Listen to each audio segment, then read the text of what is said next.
നമസ്കാരം. അപ്പം ഇന്നത്തെ വീഡിയോയിൽ നമ്മൾ ഡിസ്കസ് ചെയ്യാൻ പോകുന്നത് ഫോർഗെറ്റിങ്ങിനെ കുറിച്ചിട്ടാണ്. നമ്മൾ മെമ്മറിനെ കുറിച്ച് ഓൾറെഡി പഠിച്ചു കഴിഞ്ഞു. ഇനി അടുത്ത നിങ്ങളുടെ ടോപ്പിക്ക് ഫോർഗെറ്റിംഗ് ആണ്. ഇതിൽ നിങ്ങൾക്ക് പഠിക്കാനുള്ള ഒരു 5 പോയിന്റ് എന്ന് പറയുന്നത്, ഒന്ന്, എന്താണ് ഫോർഗെറ്റിംഗ് എന്ന് പറഞ്ഞാലുള്ള കോൺസെപ്റ്റ്, അതിൻ്റെ കോൺസെപ്റ്റ് മനസ്സിലാക്കുക എന്നുള്ളതാണ്. പിന്നെ അതിൻ്റെ ഒരു ഡെഫിനിഷൻ എന്ന് പറയുന്നതും പഠിക്കണം.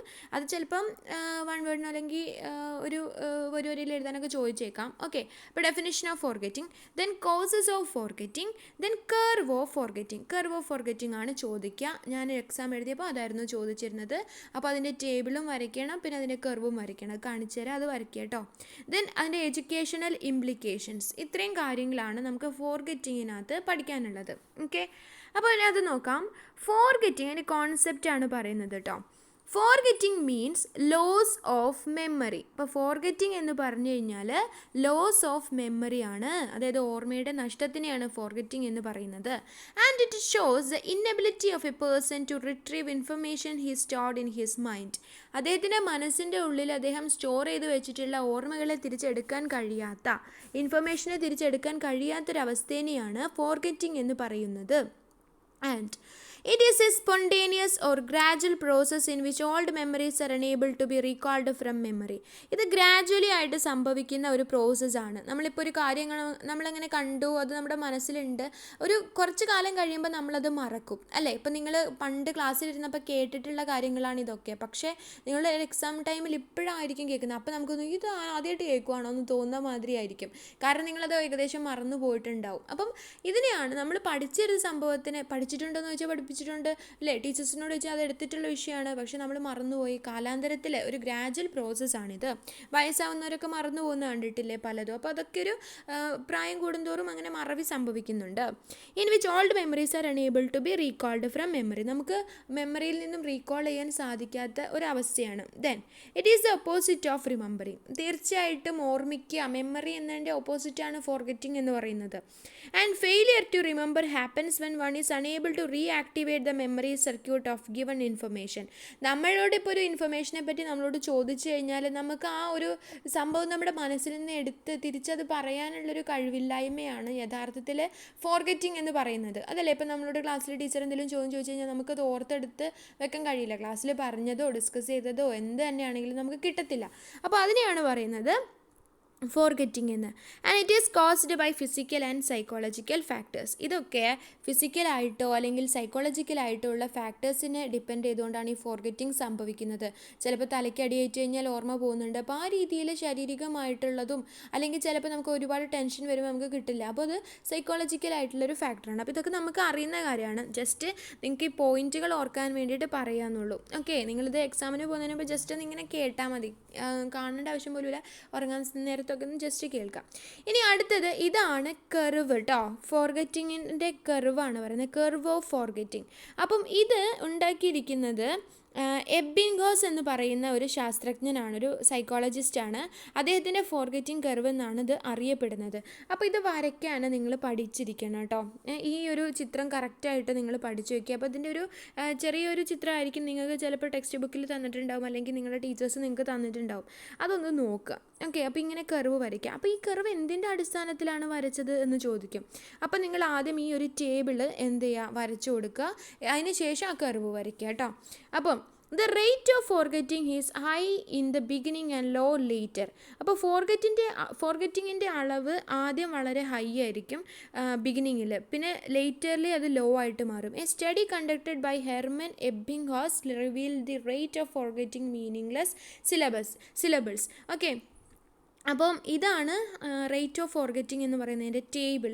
അപ്പോൾ time from first learning after 20 minutes, 20 മിനിറ്റിന് ശേഷം 53% ഓഫ് കാര്യങ്ങൾ നമുക്ക് ഓർമ്മയിലുണ്ടാവും. പെർസെൻറ്റേജ് ഓഫ് മെറ്റീരിയൽ ഫോർഗോട്ടൺ, മറന്നു പോകുന്നത് 47% ആയിരിക്കും. ആഫ്റ്റർ 2 days, 2 ദിവസം കഴിഞ്ഞതിന് ശേഷം മറന്നു പോകുന്നത്. അപ്പം ഈ ഒരു 47, 69, 75, 78 ഇതില്ലേ, ഇത് എഴുതിയാലും മതി. ഇപ്പം ഈ ഓർക്കുന്നത് എത്രയാണെന്നുള്ളത് എഴുതേണ്ട ആവശ്യമില്ല, അത് കണക്ക് കൂട്ടുമ്പോൾ നമുക്കറിയാലോ. അപ്പം ആഫ്റ്റർ 20 മിനിറ്റ്സ് 20 മിനിറ്റിന് ശേഷം നമുക്ക് 47% നമ്മൾ അതിനെപ്പറ്റിയുള്ളൊരു കാര്യത്തെ പറ്റിയുള്ളത് മറന്നുപോകും. 2 ദിവസത്തിന് ശേഷം 69% നമ്മളത് മറക്കും. ആഫ്റ്റർ 15 ഡേയ്സ് 15 ദിവസത്തിന് ശേഷം നമ്മൾ 75% അത് മറക്കും.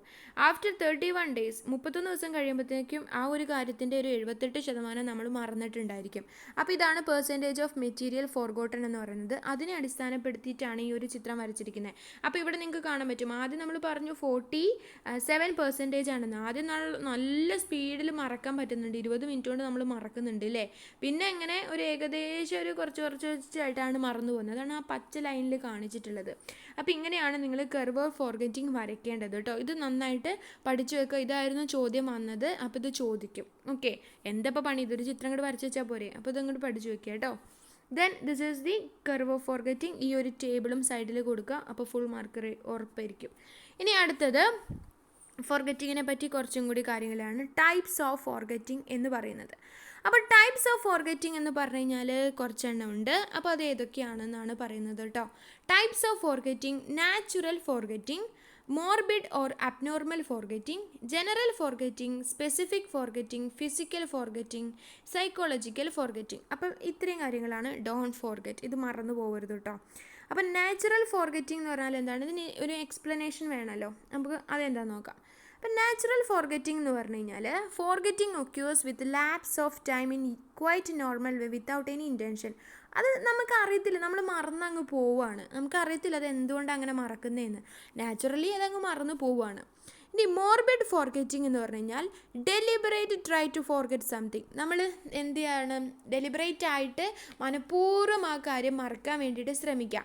This may be the result of repression. ഇത് ചിലപ്പോൾ നമ്മൾ ചില കാര്യങ്ങളൊക്കെ ഇല്ലേ നമ്മൾ മനസ്സിലിട്ട് അങ്ങ് മറക്കാൻ വേണ്ടിയിട്ട്, ഇപ്പോൾ തേപ്പ് കിട്ടിയാലൊക്കെ നമ്മൾ എന്ത് ചെയ്യാറുണ്ട്? പെട്ടെന്ന് അത് മറന്നു പോകാൻ വേണ്ടിയിട്ട് ശ്രമിക്കാറുണ്ട് അല്ലേ.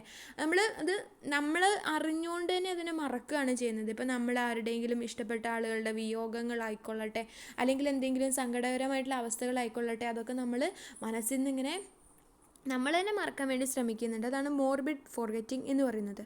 ഇനി ജനറൽ ഫോർഗെറ്റിംഗ്. ജനറൽ ഫോർഗെറ്റിംഗ് എന്ന് പറഞ്ഞാൽ total loss of recalling some previous learning. നമ്മൾ നേരത്തെ പഠിച്ചിട്ടുള്ള കാര്യങ്ങൾ മുഴുവനായിട്ട് നമ്മൾ മറന്നു പോകും. നമുക്കത് തീരെ അങ്ങോട്ട് ഓർത്തെടുക്കാൻ പറ്റാത്ത ഒരവസ്ഥേനെയാണ് ജനറൽ ഫോർഗെറ്റിംഗ് എന്ന് പറയുന്നത്. അടുത്തത് specific forgetting. Forgets only one or the other specific part of your earlier learning. നേരത്തെ പഠിച്ചതിൽ നിന്ന് ചില ഭാഗങ്ങൾ മാത്രം മറന്നു പോവുക. ഇപ്പോൾ നമ്മളിത് നോക്കിക്കേ, ടൈപ്സ് ഓഫ് ഫോർഗെറ്റിംഗ് ഇങ്ങനെ പഠിച്ചുകൊണ്ടിരിക്കുമ്പോൾ നിങ്ങൾ natural forgetting, morbid forgetting, general forgetting, specific forgetting ഇതൊക്കെ നമ്മളിങ്ങനെ ഓർത്തെന്ന് വിചാരിച്ചോ. അതിൽ ചിലപ്പോൾ 1-2 നിങ്ങൾ മറന്നു പോകുന്നുണ്ടാവും. അപ്പം അങ്ങനത്തെ ഫോർഗെറ്റിങ്ങിനെയാണ് സ്പെസിഫിക് ഫോർഗെറ്റിംഗ് എന്ന് പറയുന്നത്. മൊത്തമായിട്ട് മറക്കുന്നവരും ഉണ്ട്. അങ്ങനെയുള്ളവരാണ് ജനറൽ ഫോർഗെറ്റിങ്ങിൻ്റെ വിഭാഗത്തിൽ പെടുന്നത് കേട്ടോ. ഇനി അടുത്തത് അംനേഷ്യ. അംനേഷ്യ എന്ന് പറയുന്നത് അതൊരു ശരിക്കും പറഞ്ഞു കഴിഞ്ഞാൽ നമ്മുടെ ഒരു മാനസികമായിട്ട് വരുന്ന നമ്മുടെ ഒരു മെൻ്റൽ സ്ട്രോമേനെയാണ് ഇത് കേട്ടോ. അംനേഷ്യ എന്ന് പറഞ്ഞാൽ this type of ഫോർഗെറ്റ്ഫുൾനെസ് may be either physical or psychological. ഇപ്പോൾ നമുക്ക് ചില അസുഖങ്ങൾ വന്നിട്ടോ ആക്സിഡൻറ്റ്സ് വന്നിട്ടോ എന്തെങ്കിലും മരുന്ന് ഒക്കെ കഴിച്ചതിൻ്റെ ഇൻടോക്സിക്കേഷനോ അല്ലെങ്കിൽ സ്ട്രെസ്സോ ആങ്സൈറ്റിയോ അപ്പത്തിയോ കോൺഫ്ലിക്ട്സോ എന്തെങ്കിലുമൊക്കെ ആയിട്ട് നമുക്ക് പ്രശ്നങ്ങൾ വരത്തില്ലേ. അപ്പോൾ നമ്മൾ മറന്നു പോവില്ലേ. അതിനെയാണ് അംനേഷ്യ എന്ന് പറയുന്നത്. അപ്പം ഇത്തരത്തിലാണ് പ്രധാനപ്പെട്ട ടൈപ്സ് ഓഫ് ഫോർഗെറ്റിംഗ് ഉള്ളത്. അപ്പോൾ ഈ 4 കൃത്യമായിട്ട് ഓർത്ത് വയ്ക്കുക. Natural forgetting, morbid forgetting, general forgetting, specific forgetting. Okay, ഇനി അടുത്തത് കോസസ് ഓഫ് ഫോർഗെറ്റിംഗ്. എന്തൊക്കെയാണ് മറക്കാനുള്ള കാരണങ്ങൾ? നമ്മൾ പലതും മറന്നു പോകുന്നുണ്ട്. അപ്പോൾ അതിൻ്റെ കാരണങ്ങൾ എന്തൊക്കെയാണ് എന്നാണ് നോക്കുന്നത്. അപ്പോൾ ഇത് മറന്നു പോകാനുള്ള കാരണങ്ങൾ എന്ന് പറഞ്ഞു കഴിഞ്ഞാൽ ineffective encoding, interference, retrieval failure, motivated forgetting, amnesia, lack of interest, emotional factors. അപ്പം ഇതാണ് കോസസ് ഓഫ് ഫോർഗെറ്റിംഗ് എന്ന് പറയുന്നത് കേട്ടോ. അപ്പോൾ ഈ കോസസ് നമുക്കൊന്നും കൂടി എന്തൊക്കെയാണെന്ന് ക്ലിയർ ആയിട്ട് നോക്കാം.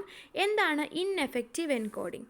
ഇൻഎഫക്റ്റീവ് എൻകോഡിംഗ് എന്ന് പറഞ്ഞു കഴിഞ്ഞാൽ the way information is encoded affects the ability to remember it.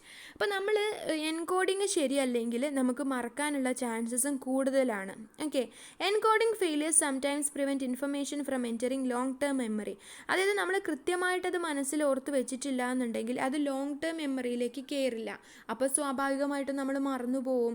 അതുകൊണ്ടാണ് പറയുന്നത് കാര്യങ്ങൾ മനസ്സിലാക്കി പഠിക്കണം എന്നൊക്കെ പറയാറില്ലേ. അപ്പോൾ നമ്മൾ എന്തെങ്കിലും ഒരു കാര്യം ഇങ്ങനെ പഠിച്ചുകൊണ്ടിരിക്കുമ്പോൾ നമ്മുടെ മനസ്സിൻ്റെ ഉള്ളിലേക്ക് നമ്മൾ കയറ്റുന്നില്ല. നമുക്ക് വേറെ എന്തെങ്കിലും കാര്യത്തിൽ ഇങ്ങനെ ശ്രദ്ധിക്കാതെയൊക്കെ ഇരുന്നിട്ട്, അതാണ് ക്ലാസ്സിൽ ടീച്ചേഴ്സ് ഇവിടെ ശ്രദ്ധിക്കുന്നു പറയുന്നത് എന്തുകൊണ്ടാണ്? ശ്രദ്ധിച്ചിട്ടില്ലെങ്കിൽ നമ്മൾ ആ കാര്യം മറന്നു പോകും, നമ്മുടെ ലോങ് ടേം മെമ്മറിയിൽ അത് കിടക്കില്ല. അപ്പം എഫക്റ്റീവായിട്ട് നമ്മൾ എൻകോഡ് ചെയ്യുന്നതാണ് ഒന്നാമത്തെ പ്രശ്നം. ഇനി അടുത്തത് ഇൻ്റർഫിയറൻസ് എന്ന് പറഞ്ഞാൽ സ്വാഭാവികമായിട്ടും നമുക്കറിയാം, forgetting can occur due to interference of other information. വേറെ എന്തെങ്കിലും ഇൻഫർമേഷൻസ് വന്നിട്ട് നമ്മൾ എന്താണ് ഇപ്പോൾ ഉള്ള ഒരു ഇൻഫർമേഷൻ നമ്മൾ മറന്നു പോവുക. ആരെങ്കിലും ആരെങ്കിലും ഇതിനകത്ത് വന്ന് കയറുമ്പോൾ നമ്മൾ മറന്നു പോകും സ്വാഭാവികമായിട്ടും. Memory of earlier information can be affected by new information and vice versa. പുതിയൊരു ഇൻഫർമേഷൻ വന്നു, അപ്പോൾ പഴയ ഇൻഫർമേഷൻ പോയി, നമുക്കത് പെട്ടെന്ന് രണ്ടും കൂടി കോപ്പപ്പ് ചെയ്ത് കൊണ്ടുവെക്കാനൊന്നും പറ്റുന്നില്ല. അപ്പം ഇങ്ങനത്തെ പ്രശ്നങ്ങളൊക്കെ വരുമ്പോൾ, ഇൻ്റർഫിയറൻസ് സംഭവിക്കുമ്പോൾ നമുക്ക് മറന്നു പോകും അല്ലേ. ഇപ്പോൾ നമ്മളോട് പറയുന്ന കുറേ കാര്യങ്ങൾ രാവിലെ അമ്മ നമ്മളെ ഏൽപ്പിച്ചു എന്ന് വിചാരിച്ചോ, നമുക്ക് എല്ലാം കൂടി ആകുമ്പോൾ ചിലപ്പോൾ അത് കൃത്യമായിട്ട് ഓർത്ത് വെക്കണമെന്നില്ല. ഇപ്പോൾ കടയിലൊക്കെ പോകുന്ന സമയത്ത് ലിസ്റ്റ് എഴുതി തരാറുണ്ട്. മനസ്സിൽ നമ്മൾ ലിസ്റ്റ് കൊണ്ടുപോയി കഴിഞ്ഞാൽ ചിലപ്പോൾ ചില സാധനങ്ങൾ വാങ്ങാൻ മറന്നു പോകും. എന്തുകൊണ്ടാണ്? വേറെ ഇങ്ങനെ കാര്യങ്ങൾ ഇങ്ങനെ മനസ്സിൽ ഓർമ്മ വരുന്നതുകൊണ്ട് നമ്മൾ പെട്ടെന്ന് ശ്രദ്ധയില്ലായ്മ കൊണ്ടൊക്കെ അതങ്ങ് മറന്നു പോകും. അതാണ് ഇൻ്റർഫിയറൻസ് എന്ന് പറയുന്നത്. ഇനി റിട്രീവൽ ഫെയിലിയർ, നമുക്ക് ഓർത്തെടുക്കാനുള്ളൊരു കഴിവില്ലായ്മ, ഓർത്തെടുക്കുമ്പോൾ തെറ്റുന്നത്. Sometimes one knows that the required information is there in his mind but doesn't get it. നമ്മളിങ്ങനെ എനിക്കറിയാമെന്നല്ലോ സംഭവം എൻ്റെ നാവിൻ്റെ തുമ്പത്തിരിപ്പുണ്ടെന്നൊക്കെ നമ്മൾ പറയാറുണ്ട്, പക്ഷേ നമുക്കത് ഓർത്തെടുക്കാൻ കഴിയില്ല. This is the inability to retrieve information from memory. ഇതാണ് ഓർമ്മയിൽ നിന്ന് നമുക്ക് എടുക്കാൻ കഴിയാത്ത ഒരു അവസ്ഥ. അപ്പോൾ ഇതിനെ റിട്രീവൽ മെമ്മറി എന്നാണ് പറയുന്നത് കേട്ടോ. അപ്പോൾ അതും ഓർത്ത് വയ്ക്കുക, റിട്രീവൽ ഫെയിലിയർ. ഇനി അടുത്തത് മോട്ടിവേറ്റഡ് ഫോർഗെറ്റിംഗ് എന്ന് പറഞ്ഞു കഴിഞ്ഞാൽ it means that people try to forget things they don't want to remember. അപ്പം നമ്മൾ ചില കാര്യങ്ങൾ നമുക്ക് ഓർക്കേണ്ട ആവശ്യമില്ല, നമുക്ക് ഇഷ്ടമല്ല അത് ഓർക്കാൻ. അങ്ങനെയാണെങ്കിൽ നമ്മൾ എന്ത് ചെയ്യും? ആ കാര്യത്തിനെ പറ്റിയിട്ട് ആലോചിക്കുകയില്ല. അത് നമ്മളിങ്ങനെ അത് മോട്ടിവേറ്റഡ് ആയിക്കൊണ്ട് നമ്മൾ അതിനെ ഓർക്കാതിരിക്കാൻ വേണ്ടി ശ്രമിക്കും. അതിനാണ് മോട്ടിവേറ്റഡ് ഫോർഗെറ്റിംഗ് എന്ന് പറയുന്നത് കേട്ടോ. Unpleasant and painful experiences may thus be pushed to the unconscious. നമ്മൾ ആ വേദനിപ്പിക്കുന്ന ഓർമ്മകളൊക്കെ ആണെങ്കിൽ നമ്മൾ അതിനെ ഇങ്ങനെ തള്ളി മാറ്റി കളയും ഇല്ലേ. അപ്പോൾ അതാണ് മോട്ടിവേറ്റഡ് ഫോർഗെറ്റിംഗ് എന്ന് പറയുന്നത്. ഇനി അടുത്തത് അംനീഷ്യ. നമ്മൾ ഓൾറെഡി പറഞ്ഞു കഴിഞ്ഞു. It is the inability to remember events from the past because of psychological or physiological trauma such as brain damage resulting from a blow to the head. Okay, അപ്പം നമ്മുടെ ബ്രെയിനിലുണ്ടാവുന്ന ഒരു ഡാമേജ് ഒക്കെയാണ് ഈ അംനീഷ്യയ്ക്ക് കാരണമായിട്ട് വരുന്നത്. Okay, this memory loss is usually limited to a specific period. ഇതൊക്കെ ചിലപ്പോൾ അംനീഷ്യ വരുന്നതൊക്കെ ഒരു പീരീഡ് ഓഫ് ടൈമിന് മാത്രമേ ഉണ്ടായിരിക്കുകയുള്ളൂ. എന്നും അംനീഷ്യ ആവാനൊന്നും ചാൻസ് ഇല്ല. അപ്പം അങ്ങനത്തെ ഒക്കെ കാര്യങ്ങൾ അംനീഷ്യ എന്ന് പറയുന്നത്.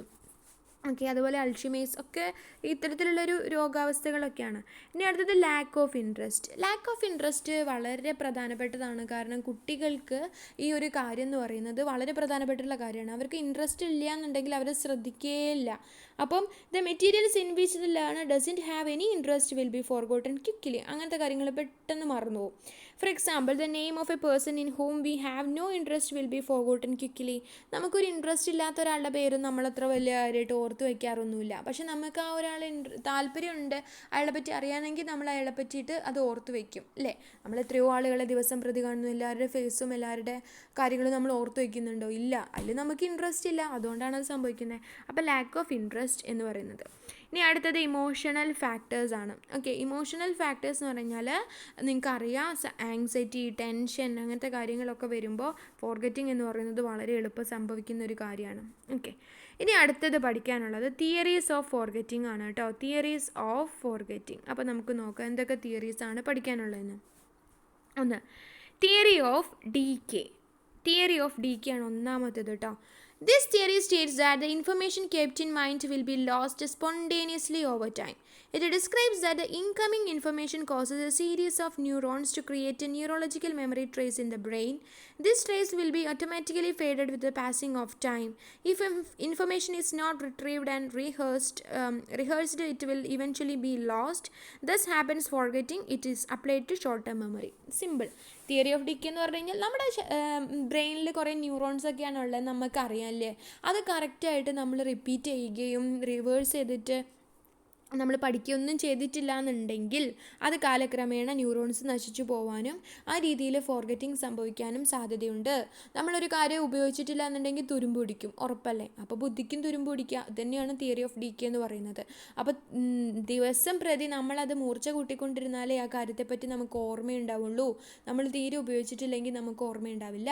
അപ്പോൾ നിങ്ങൾ ഓർത്താൽ മതി, നമ്മൾ എടുത്ത മെയിൻ സബ്ജക്റ്റ് നമുക്ക് നല്ല ഒരു കുഴപ്പമില്ലാതെ നമുക്ക് അറിയുന്നുണ്ട്. പക്ഷേ മറ്റ് സബ്ജക്റ്റുകൾ പതുക്കെ ആയിട്ട് ഇതിനകത്ത് നമ്മൾ പഠിച്ച കുറേ കാര്യങ്ങൾ മറന്നു പോകുന്നതായിട്ട് നമുക്കറിയാം. അപ്പം അതങ്ങനെ അങ്ങ് പോവുകയാണ് ചെയ്യുക, നമ്മൾ ഉപയോഗിക്കാത്തത് കൊണ്ടാണത്. ആരെയും പറഞ്ഞിട്ട് കാര്യമില്ല. അതാണ് തിയറി ഓഫ് ഡീക്കെ. ഇനി അടുത്തത് തിയറി ഓഫ് ഡീക്കെ തന്നെയാണ്, ഒരു ഭംഗിയായിട്ട് കൊടുത്തുന്നുള്ളൂ. ഓക്കെ, ഇനി അടുത്തത് theory of interference. Okay, theory of interference. Theory of interference നമ്മൾ ഓൾറെഡി പറഞ്ഞാണ്. Interference theory states that people forget information because of interference from other learned information. മറ്റ് പഠിച്ച സംഭവങ്ങൾ ഈ ഒരു സംഭവത്തിൻ്റെ മുകളിൽ കൂടെ ഓവർലാപ്പ് ചെയ്തിട്ടും അങ്ങോട്ടും ഇങ്ങോട്ടൊക്കെ വരുമ്പോൾ അതൊക്കെ ന്യൂറോൺസിൻ്റെ കളിയാണല്ലോ. അപ്പോൾ അതങ്ങോട്ട് കറക്റ്റായിട്ട് സിസ്റ്റമാറ്റിക്കലി അറേഞ്ച് ചെയ്യാൻ പറ്റാതിരിക്കുന്ന സമയത്ത് അതങ്ങ് മറന്നുപോകും.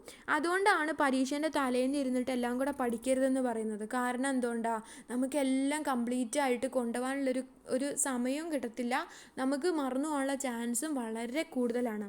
It is suggested that some memories compete and interfere with other memories. അപ്പം ഈ ഒരു തിയറി പ്രകാരം പറയുന്നത് വെച്ചാൽ, തിയറി ഓഫ് ഇൻ്റർഫിയറൻസ് നമ്മളോട് പറയുന്നത് എന്താണെന്ന് വെച്ചാൽ, it is suggested that some memories compete and interfere with other memories.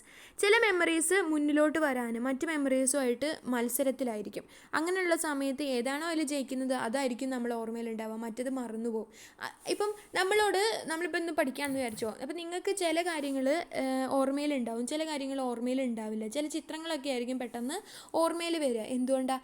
അതിനാണ് താല്പര്യം കൂടുതൽ, അതിങ്ങനെ മനസ്സിൽ നിൽക്കുകയാണ്, ആ ഒരു ഓർമ്മ നിൽക്കുന്നുണ്ട്. പക്ഷേ ഇപ്പോൾ ഇതാണെങ്കിൽ പോലും നമ്മളിത് എന്ത് ചെയ്തു, ഈ ചിത്രമൊക്കെ കാണിച്ചു, അപ്പോൾ നിങ്ങൾക്ക് ആ ട്രീ ആയിരിക്കും ഓർമ്മ ഉണ്ടാവുക, പക്ഷേ ഈ എഴുതിയേക്കണ എന്താണെന്ന് ചിലപ്പോൾ ഓർമ്മ വരാൻ സാധ്യതയില്ല.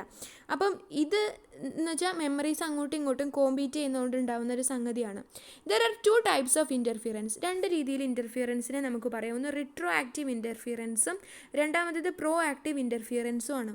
ഈ റിട്രോ ആക്റ്റീവ് ഇൻ്റർഫിയറൻസ് എന്ന് പറഞ്ഞാൽ, retroactive interference occurs when new information interferes with one's ability to remember previously learned information.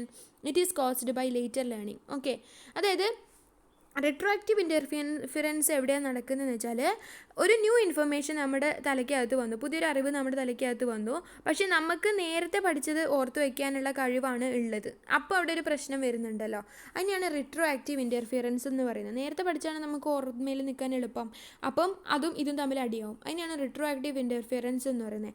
എന്നാൽ പ്രോ ആക്റ്റീവ് ഇൻ്റർഫിയറൻസ് എന്ന് പറഞ്ഞാൽ, occurs when old information impurities pay from remembering a newly learned material. It is caused by previous memories. Okay, ഇവിടെ ഈ proactive ഇൻ്റർഫിയറൻസിൽ സംഭവിക്കുന്നതെന്ന് വെച്ചാൽ, എല്ലാ ഇൻഫർമേഷനും ആകെ അങ്ങോട്ടും ഇങ്ങോട്ടും കോളായിട്ട് മാറുക എന്ന് വെച്ചാൽ, അതിൻ്റെ സിസ്റ്റമാറ്റിക്കായിട്ട് നമുക്കത് അറേഞ്ച് ചെയ്യാൻ പറ്റാതെ എല്ലാം കൂടി കൺഫ്യൂഷൻ ആവുന്ന ആ ഒരു സിറ്റുവേഷൻ, അതിനെയാണ് നമ്മൾ പ്രോആക്റ്റീവ് ഇൻ്റർഫിയറൻസ് എന്ന് പറയുന്നത്.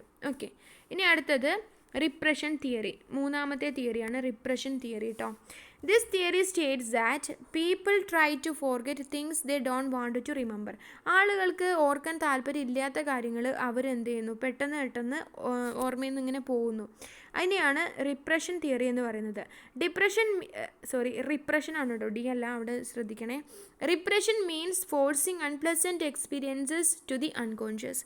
നമുക്ക് ഇഷ്ടമില്ലാത്ത കാര്യങ്ങളെ നമ്മൾ അൺകോൺഷ്യസിലേക്ക് ഇങ്ങനെ തള്ളിവിടുക, അത് ഓർക്കാതിരിക്കുക, ബോധപൂർവ്വം നമ്മളത് ഓർക്കാതിരിക്കാൻ ശ്രമിക്കുന്നതിനെയാണ് പറയുക. This such as experiences R forgotten. അങ്ങനെ ആകുമ്പോൾ നമ്മൾ മറക്കാൻ വേണ്ടി ശ്രമിക്കുന്നത്. ഇപ്പം ആരുടെയെങ്കിലും മരണമാണെങ്കിൽ, അല്ലെങ്കിൽ നമുക്ക് ഇഷ്ടപ്പെടാത്തൊരു സിറ്റുവേഷൻ നമ്മുടെ ജീവിതത്തിലുണ്ടായാൽ നമ്മൾ ഓർക്കാറേ ഇല്ല. ആ രീതിയിലാണ് റിപ്രഷൻ തിയറി വർക്ക് ചെയ്യുന്നത്. ഓക്കെ, അപ്പോൾ മൂന്നാമത്തെ തിയറി റിപ്രഷൻ തിയറിയാണ്. ഇനി അടുത്തത് ഡിസ്പ്ലേസ്മെൻറ്റ് തിയറി. ഈ ഡിസ്പ്ലേസ്മെൻറ്റ് തിയറി എന്ന് പറഞ്ഞാൽ, this theory states that if too much information comes into the short term memory very quickly, some of the information already there is displaced. This affects the short term memory. Okay, അപ്പോൾ ഈ displacement തിയറിയിൽ പറയുന്നത് കുറേ informations നമ്മുടെ മനസ്സിലേക്ക് ഇങ്ങനെ വരികയാണെന്ന് വിചാരിച്ചോളൂ. കുറേ അറിവുകൾ നമ്മുടെ മനസ്സിലേക്ക് വരുമ്പോൾ നമ്മൾ സ്വാഭാവികമായിട്ടും അവിടെ ഉണ്ടായിരുന്ന മെമ്മറി ഡിസ്പ്ലേസ് ചെയ്ത് അവിടേക്ക് പുതിയൊരു മെമ്മറി വരാനും അങ്ങോട്ടും ഇങ്ങോട്ടും ആകെ സ്ഥാനമാറ്റം സംഭവിക്കും ഇല്ലേ.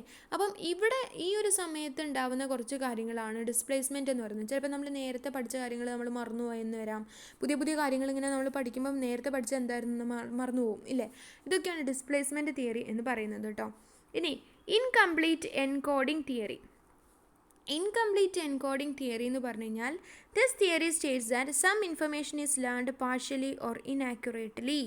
ചില കാര്യങ്ങൾ നമ്മൾ ഇൻഫർമേഷൻസ് പാർഷ്യലിയോ ഇനാക്യുറേറ്റ് ആയിട്ടോ ഒക്കെ പഠിക്കുന്നുണ്ടാവും. അപ്പോൾ ഇതിനെയാണ് നമ്മൾ ഇൻകംപ്ലീറ്റ് എൻകോഡിംഗ് തിയറി എന്ന് പറയുന്നത്.